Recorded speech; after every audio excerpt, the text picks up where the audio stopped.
এটা বাধ্যতামূলক করা যে প্রত্যেক প্রবাসীকে টাকা বৈধ চ্যানেলে বাংলাদেশে প্রেরণ করতে, তাহলে পাসপোর্ট এবং ভিসার ক্ষেত্রে রাষ্ট্রকে বিবেচনা করতে হবে। প্রথম দফা, প্রবাসে মারা যাওয়া সকল বাংলাদেশি নাগরিকদের মৃতদেহ রাষ্ট্রীয় খরচে দেশে নিতে হবে।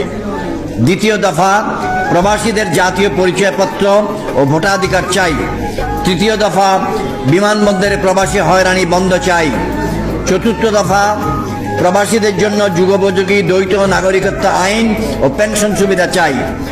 পঞ্চম দফা, পাসপোর্ট সংশোধনের সুযোগ সহ দালাল মুক্ত পাসপোর্ট ও দূতাবাস সেবা চাই।